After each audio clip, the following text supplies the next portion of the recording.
Omba, c'est l'une des étoiles montantes de la musique congolaise. Également, il faut dire que Omba, il est tellement apprécié.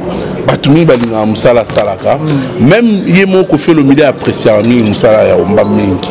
Mais apparemment, je trouve que Omba est trop récoquévillant. C'est-à-dire, il a toujours de problèmes. Je me demande, pourquoi ne pas animer sa étoile? Tu sais quand sa vocale nous a c'est ma femme, hein?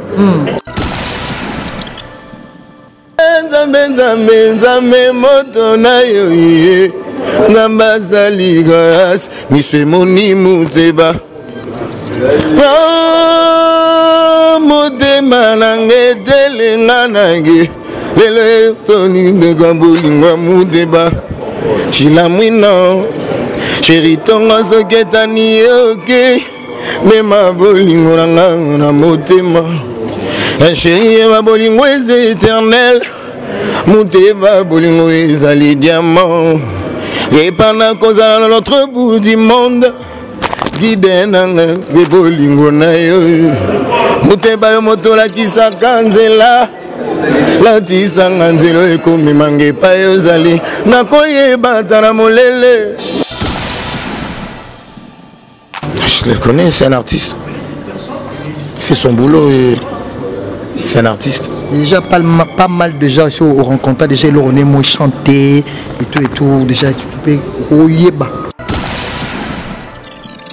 Bolingo ezala mposo mibale bongo toka voilà Emily fataki na limité vraiment na limité millier et la nazo nga fungola likolo na kanga nzela pepo le kate Emily mama na kamwe na zui bokono ya miso komona kae ya matoi koyoka kae ya makolo ya koluka ya yozali kitoko nezali ya malonga bela nzoto kitoko toi ma belle créature elvenina posala yo kaya lisusu Emilie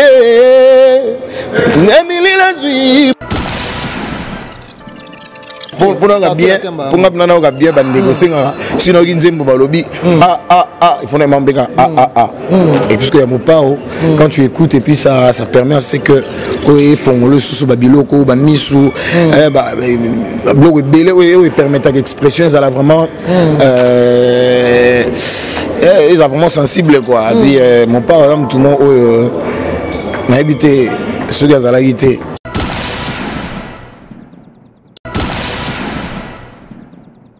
Bienvenue, fidèle internaute à cluboa.com. Un grand merci à vous. Merci beaucoup, Napichou Mangaya Boss Lady. Merci à toi, tonton de la Nation Banda. Charlie Boutique, Charlie Louboul, Somina Palin. Et pourquoi pas, Raoul Liton, Prince des Diamants. Je reçois pour vous l'artiste Omba Lipas. Donc, merci beaucoup. Nabato Bola Nabiso partout. Amine Milatre, un grand merci à toi. Un grand merci aussi à Diza Mboka, donc Diza Internet, mon coéquipier de tous les jours. Un grand merci à Batunion, vraiment. On est là pour communiquer, informer, nouvelle vitesse, nouvelle vision.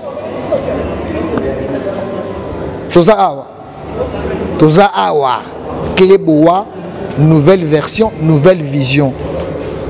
Babi chaîne Oye Sala que, ma chaîne est belée, il y a YouTube sur Audimat. Vraiment, je dis un grand merci à tout le monde. Merci. Nabatu bonne année à vous. Nabatu tout le monde au Sala que. Tozala jusqu'à Nathan O. Parce que si je ne me trompe pas, on a plus de 5 ans sur YouTube. La chaîne Oye Banda Makambu, événementiel, ma culture, ma belé. Donc, je reçois pour vous dans quelques minutes. Il fera son entrée au Malipasa. Donc, en 2021, au moment où YouTube, Nakata TikTok, c'est la Makambu. Vraiment, tout le monde va trop même. Moussalara. Muteba bolingo ezali diamant. Et pendant qu'on a à l'autre bout du monde.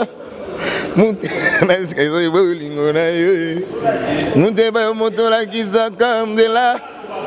lotisa nganzela ekomi mangepa yozale nakoyeba tana molele Adolphe Muteba ye. Bon.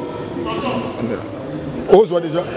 Sengwe sali mwana moto akufite tongwe tani.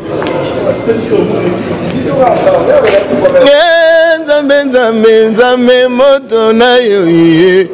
Nambazali gas Miswe Moni Muteba.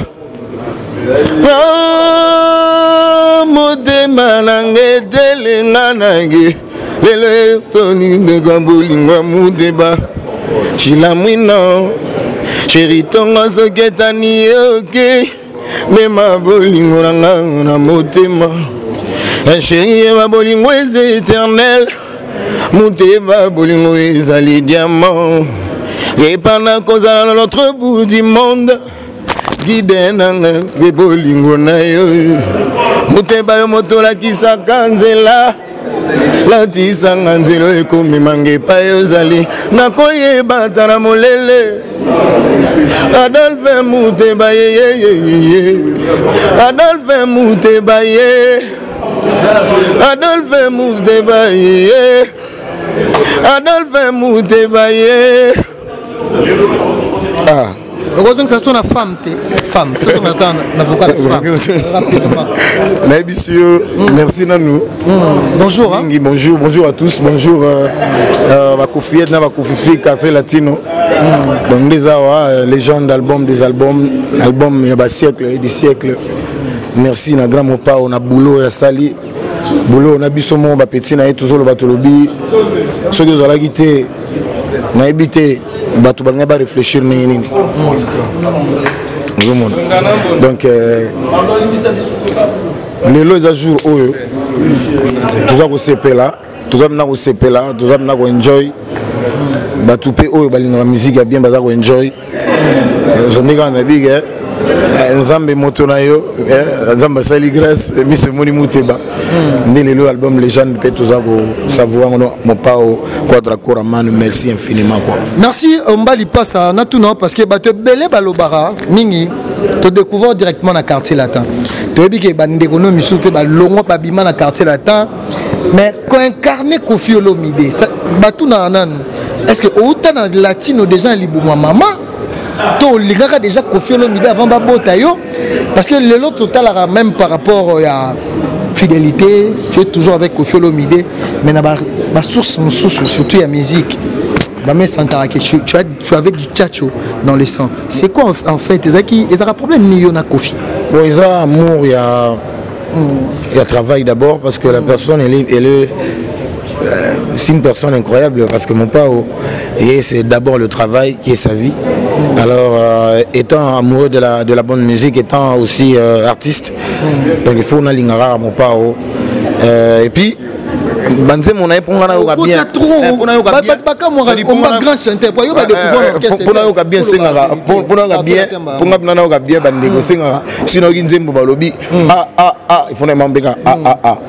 Et puisque y a mon pao, quand tu écoutes et puis ça permet c'est que ils font le sous babiloko, bamisou, blog belé permet d'expression ça là vraiment ils sont vraiment sensibles quoi. Et puis mon pao tout le monde m'a habité ce gars à la guitare les lots et tout gars à la moi rétro c'est un succès à Koffi. Il y a les gens de thé parce que balinga ko mingi babiloko sala ngane passé balinga ko babiloko mingi ya kala mema bona banze monisi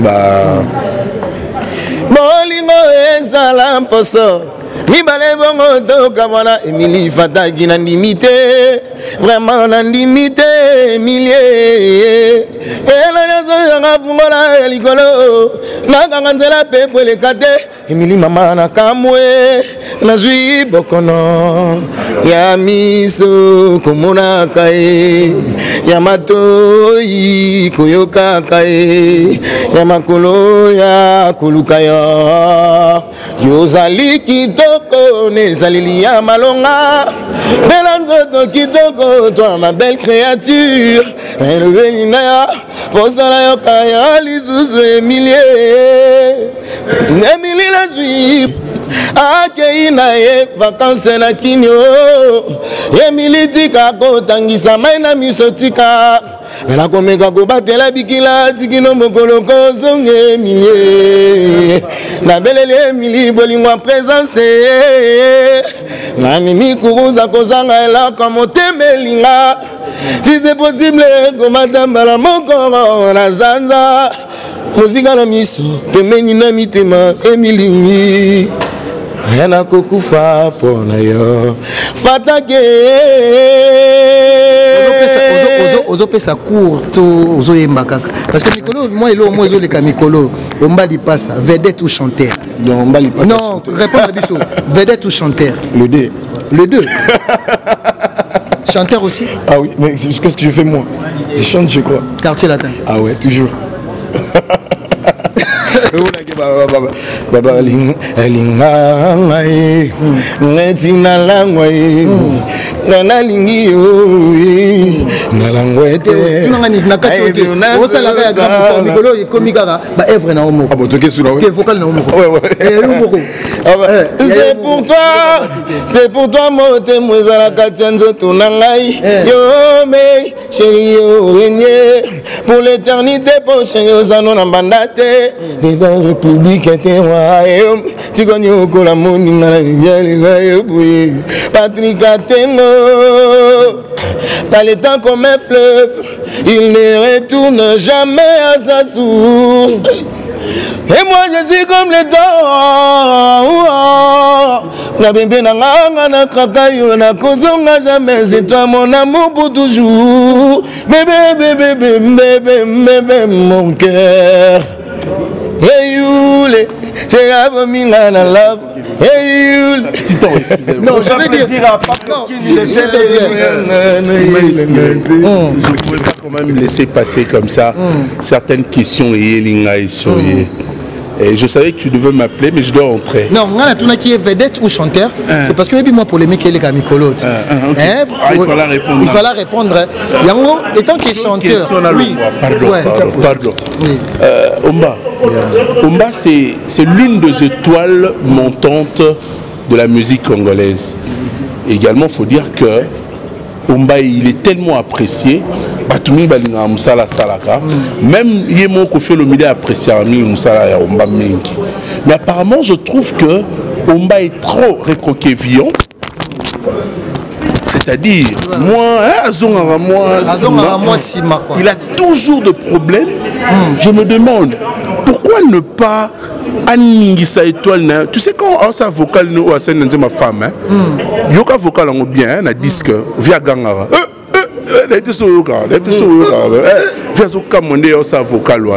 Alors voilà mes questions pour lui. Est-ce qu'il se sous-estime dans ce qu'il fait ou bien il est en train de le faire aujourd'hui? Kaka Pokara Sala Kaka.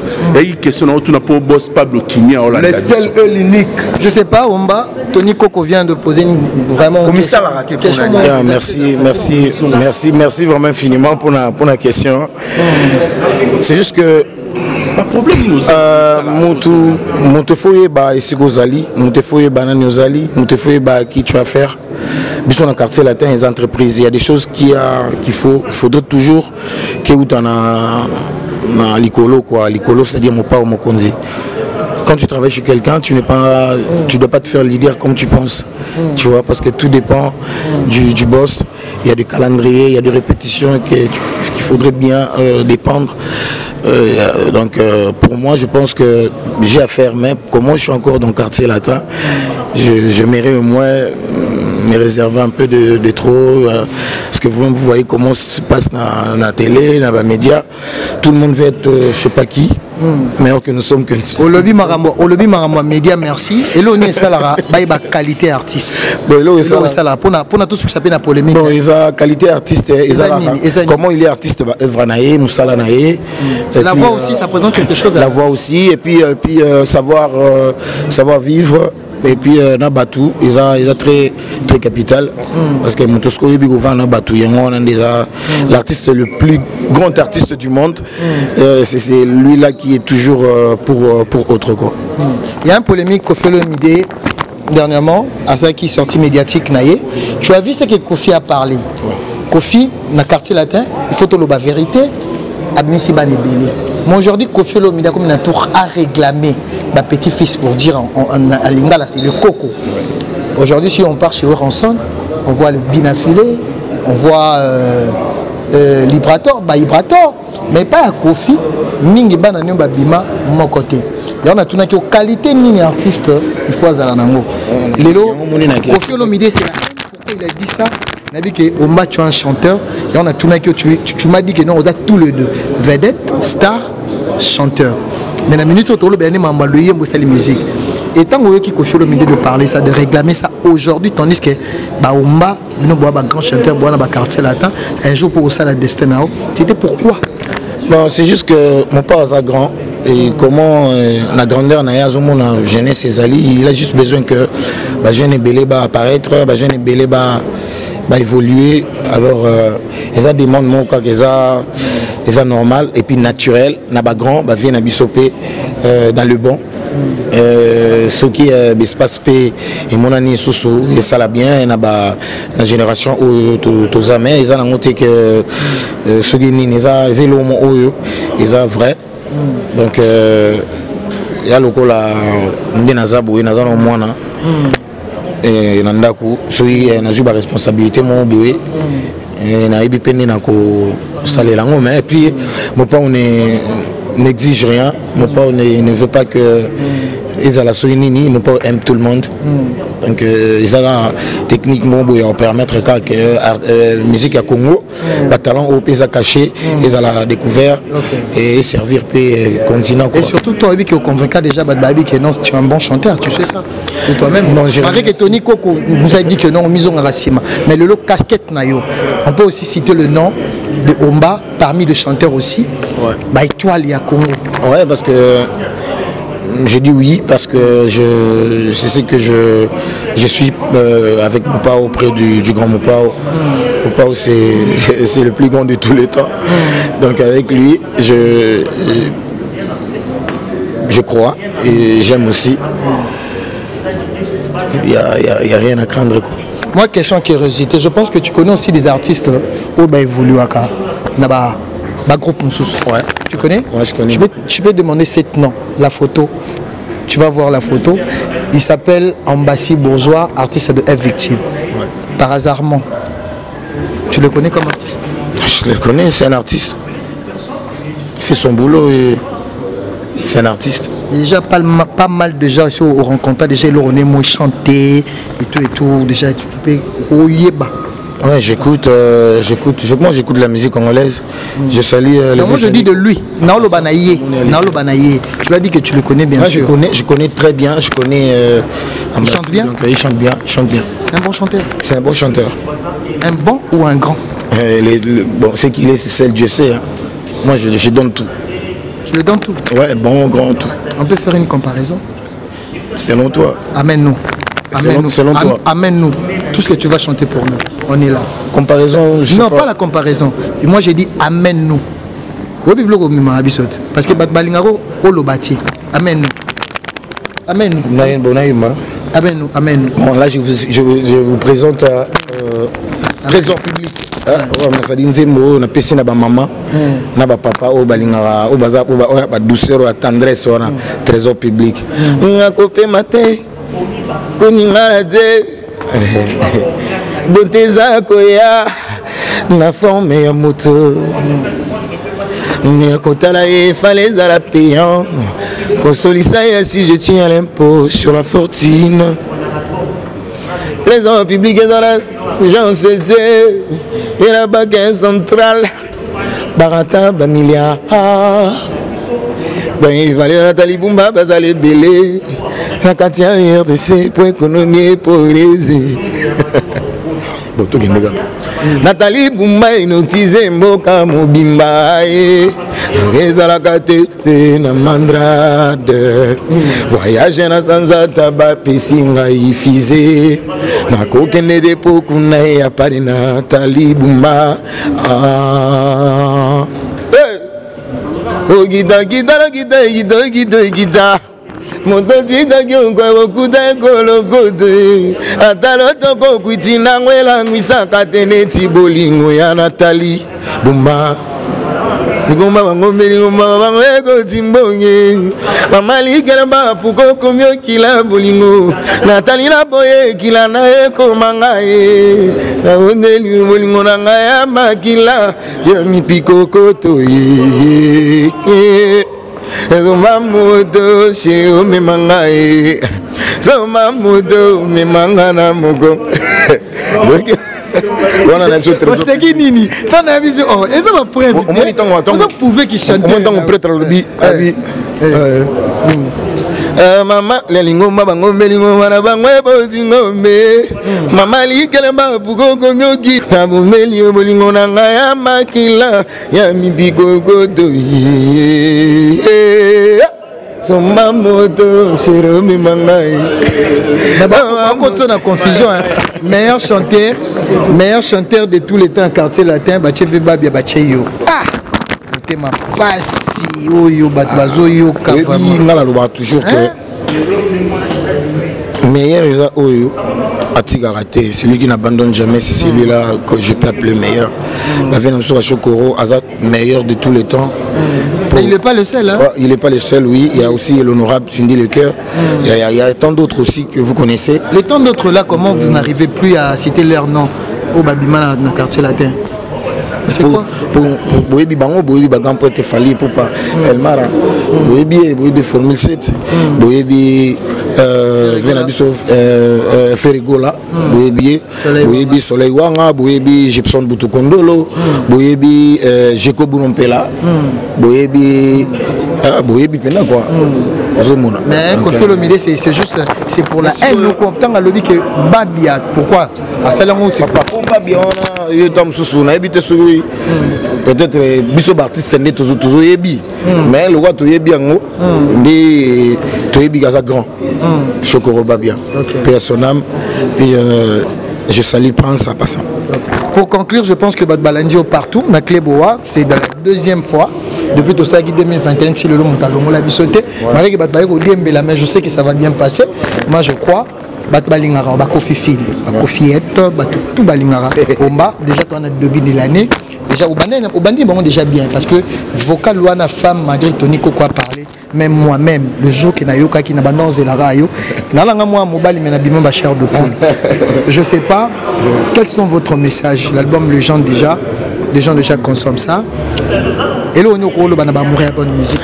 Bon, il y a vrai et il y a franc. Les gens qui ba mourir bonne musique, bako ça mato ina bangote. La minute légende, ils a album ils ont ça le plaisir na batutu. Et ça le plaisir na ba jaloux et ça le plaisir na ba banzambe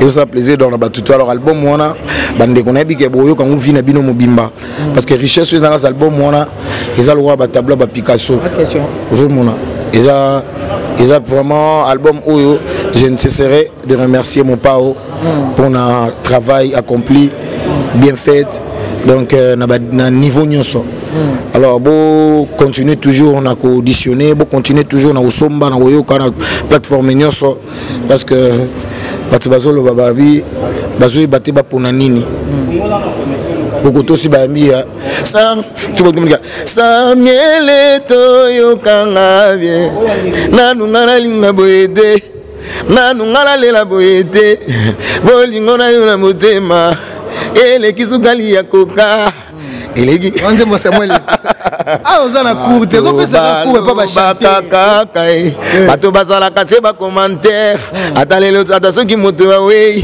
babimizaka se ba téléphone ba ko filmer ngana kati motema ba mona plaire amour à Samuel to.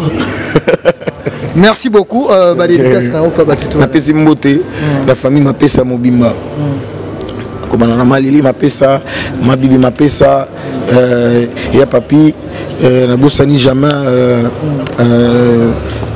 pichu mapesa litringeni ivi déjà mapesa na peso mbote na bosani te ser na Kimberni Kimberni vraiment sentir que na vie na ngai momosi ya vie na ngai maître Lucien Chibangu la pesa mbote la bosani te la verte na pesa mbote wana bina muninga na ya motema na bosani pesute ba master na ngai na France na bosani binote vous êtes belé tellement José Dikila Junior Tunga Las Vegas yomo yebi bato tout bolingaka omba ba ser na ngai place bozali yemima aux États-Unis ba mbote belé na bosani te bana koficha cho mère bio à place aux Ali Braza Mobimba vient un boss Freddy Batanga continuez toujours dans légende pour légende de Makambo.